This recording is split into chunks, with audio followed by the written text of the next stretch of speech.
एक बार इंद्र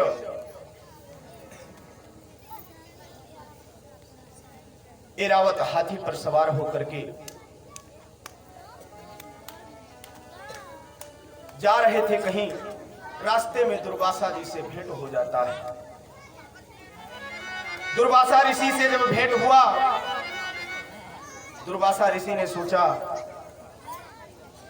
कि ये देवताओं के राजा हैं तो इनका सम्मान करना चाहिए, इनको आशीर्वाद स्वरूप कुछ भेंट देना चाहिए। दुर्वासा ऋषि ने अपने गले से पुष्प की माला को निकाला और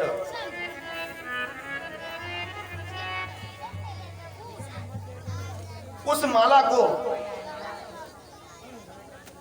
इंद्र के हाथ में दिया और कहा, इंद्र इस माला को धारण कर लो, मैं तुम्हें आशीर्वाद स्वरूप प्रदान कर रहा हूं।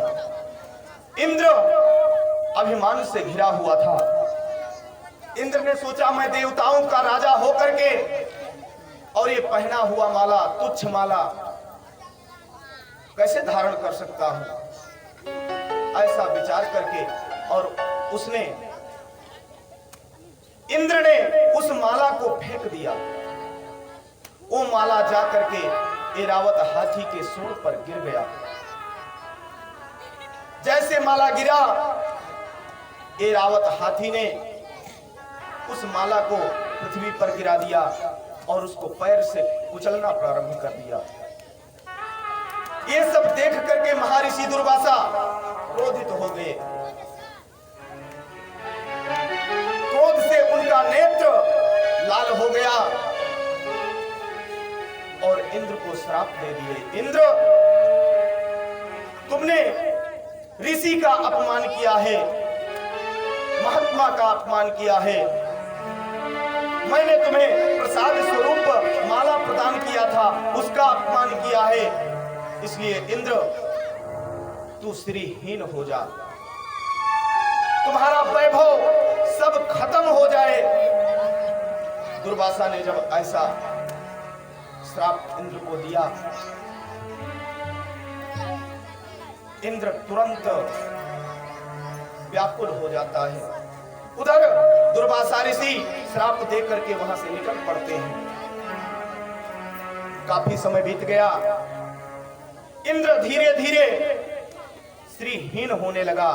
जो इंद्रलोक का वैभव था सब खत्म होने लगा।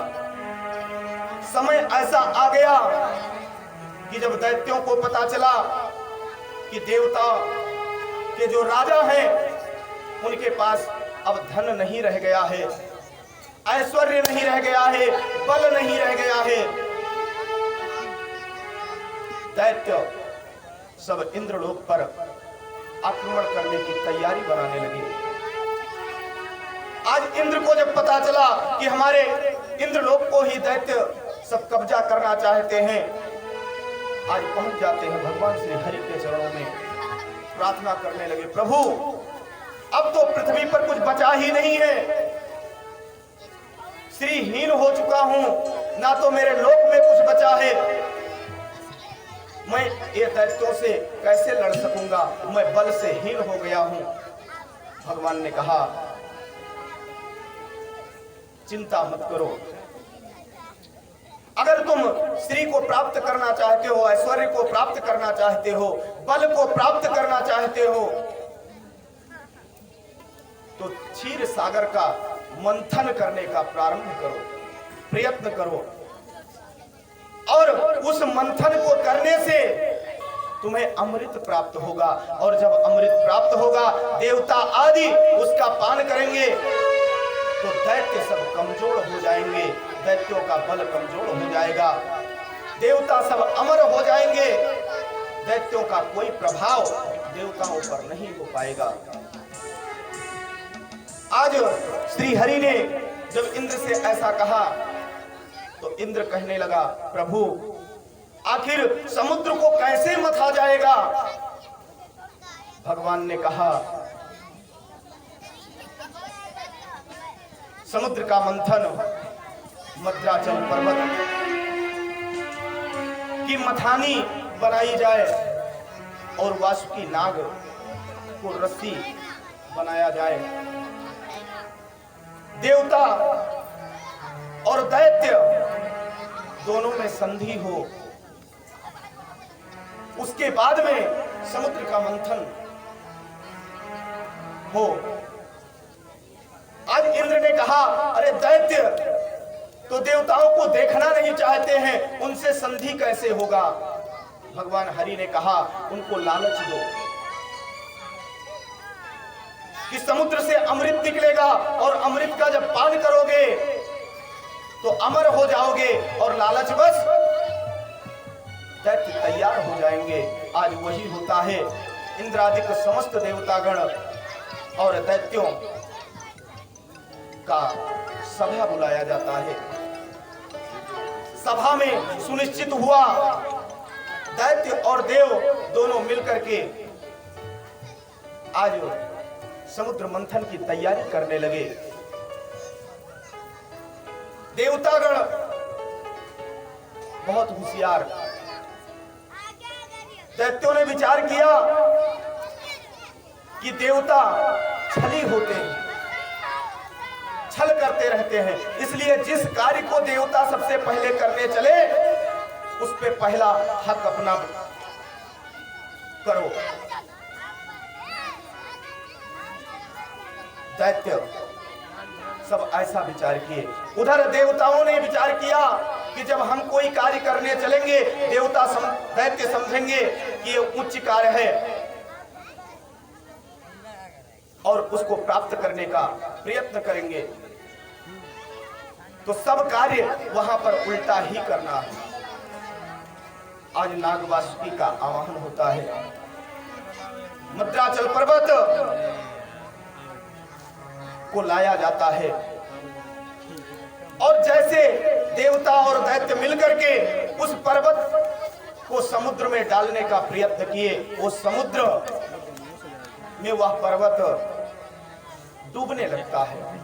देवता आदि घबरा गए कि भगवान ने कहा था पर्वत का मथानी बनाओ, और ये मथानी कैसे बनेगा जब ये स्वयं डूब रहा है। सब हरि के शरण में पहुंच गए और प्रार्थना करने लगे, प्रभु अब हम सबका रक्षा करिए और कोई यत्न करिए, कोई प्रयत्न करिए जिससे समुद्र का मंथन हो सके। भगवान ने तुरंत कच्छप रूप को धारण किया। प्रेम से बोलिए कच्छप भगवान की। और उसी समुद्र में जाकर के तैरने लगते हैं। उनके पृष्ठ पर वो पर्वत रखा जाता है, नाग वासुकी लपेटा गया। देवता आदि सबसे पहले मुख को पकड़ते हैं। दैत्यों ने सोचा कि लगता है इसी मुख से ही अमृत निकलेगा, इसीलिए देवतागण पहले इसको पकड़ लिए। सब आपस में झगड़ा करने लगे, नहीं मुख को मैं पकड़ूंगा। देवताओं ने छोड़ दिया, क्योंकि देवताओं का तो यही इच्छा था। देवताओं ने तुरंत छोड़ दिया। आज दैत्यगण सब पहुंच जाते हैं, नाग वासुकी का मुख पकड़ते हैं, देवतागण मुझ को पकड़ते हैं और उस नाग को पर्वत में लपेटा जाता है। आज मंथन प्रारंभ हो जाता है। भगवान की कृपा से आज जब मंथन प्रारंभ हुआ तो सर्वप्रथम समुद्र से विष उत्पन्न होता है। विष वो भी ऐसा कि अगर उसका थोड़ा भी हवा लग जाए तो पेड़ सूख जाए। विष के निकलते ही दैत्य सब काले पड़ने लगे, देवता सब काले पड़ने लगे। आज देवता सब मिलकर के जाते हैं भगवान हरि के पास, प्रार्थना करते हैं, प्रभु इस विष से हमको बचाइए। प्रभु ने कहा, भाई हम दूध दही माखन खाने वाले, ये विष उस खाने और पीने का काम मेरे भोलेनाथ करते हैं, उनके शरण में जाओ। आज सब देवतागण मिलकर के पहुंच जाते हैं भोलेनाथ के पास, हाथ जोड़ते हैं, प्रार्थना करते हैं। कैलाश के निवासी नमो बार बार हूँ, कैलाश के निवासी नमो बार बार हूँ, आयो शरण तिहारी भोले तार तार। कैलाश के निवासी नमो बार बार हूँ,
करूं तो मैं इस संसार को बचाने के लिए अवश्य इसका पान करूंगा।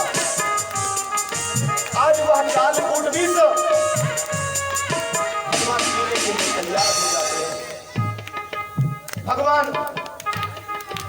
उस विष का पान करने के लिए कैलाश से क्षीर सागर की तरफ प्रस्थान करते थे। आगे आगे भूत भावन भोलेनाथ, पीछे से देवतागण वहां पहुंच जाते हैं। विलोक विद्ये सविधिम तदेश्वरो दूरंत वीर्यो वितथा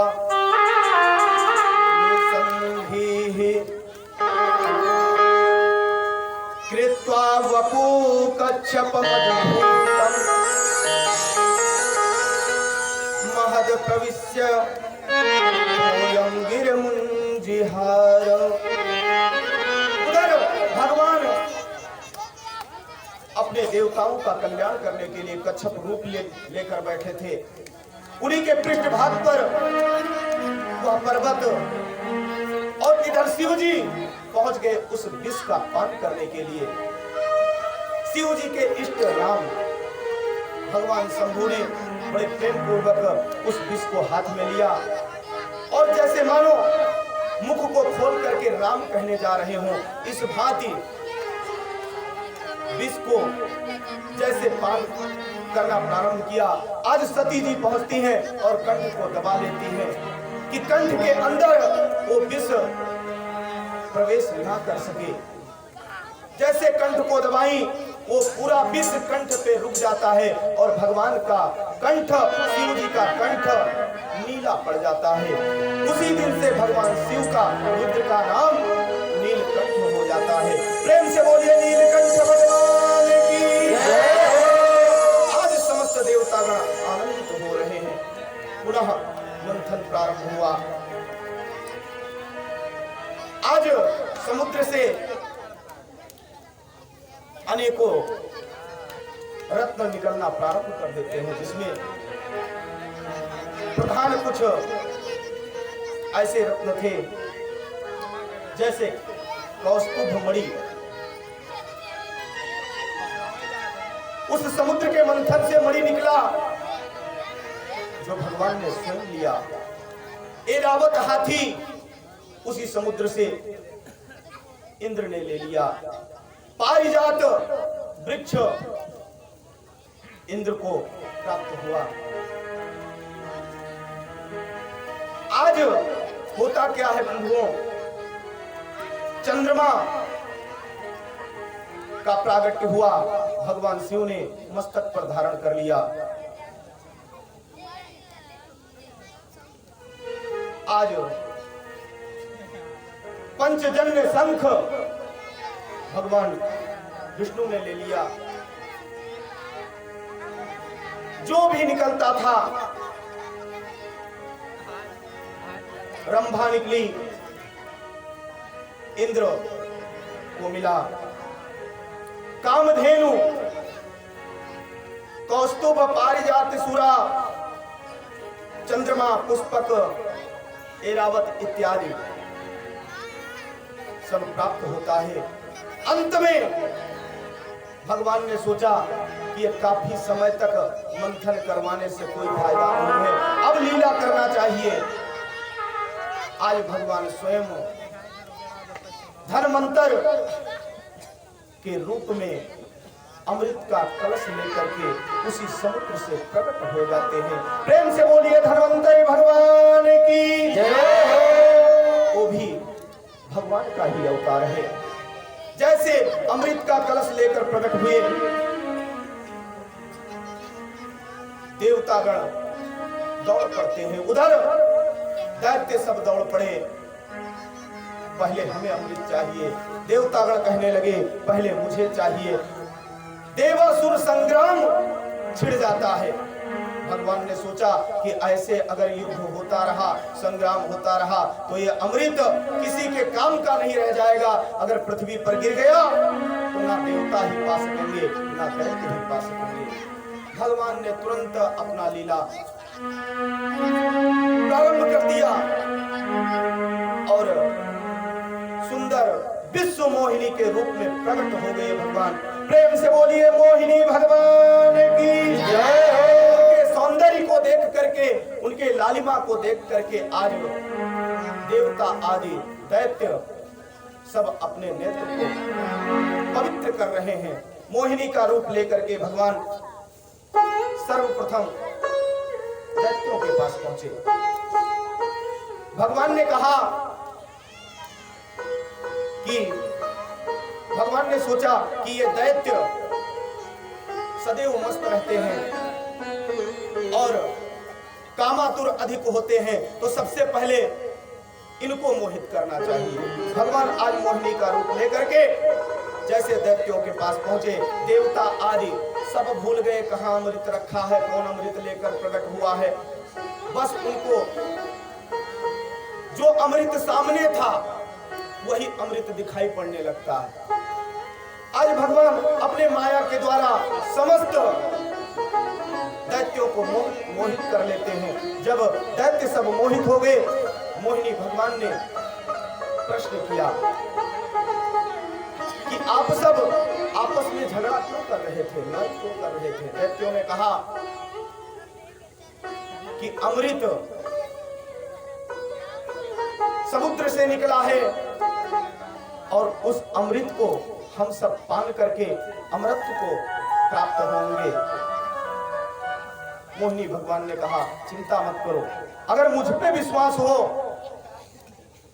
अगर इन देवताओं पर विश्वास नहीं है तो कोई बात नहीं, लेकिन मुझ पे बताओ विश्वास है कि नहीं है। दैत्य सब तुरंत गदगद हो गए, प्रसन्न हो गए और बोल बैठे कि हाँ, देवताओं पर विश्वास नहीं है लेकिन तुम्हारे पर विश्वास है। मोहिनी भगवान ने कहा तो कहो तो मैं अमृत पान कराऊं। दैत्य सब तैयार हो गए। भगवान ने कहा मैं अमृत का पान सबको कराऊंगी, लेकिन मेरा एक शर्त है कि मेरा जब इच्छा होगा तब मैं दैत्य को और जब इच्छा होगा तब देवता को, लेकिन बीच में कोई रोक टोक नहीं होगा। दैत्य सब तैयार हो गए। भगवान ने कहा एक लाइन में देवतागण बैठ जाए और एक लाइन में दैत्य। राहु बहुत होशियार था, वो समझ गया कि कुछ गड़बड़ होने वाला है और जाकर के देवताओं के बीच में जहां पर चंद्रमा थे वहीं पर जाकर के राहु बैठ जाता है। इधर भगवान नृत्य करते हुए, सबको मोहित करते हुए दैत्यों को मुग्ध कर देते हैं और नृत्य करते करते उस अमृत का पान देवताओं को कराते हैं। एक भी बूंद दैत्यों को नहीं प्राप्त हुआ। उधर राहु देवताओं के बीच में बैठा था। भगवान अपना लीला कर रहे थे, ध्यान नहीं दिए और जाकर के राहु को भी अमृत दे देते हैं।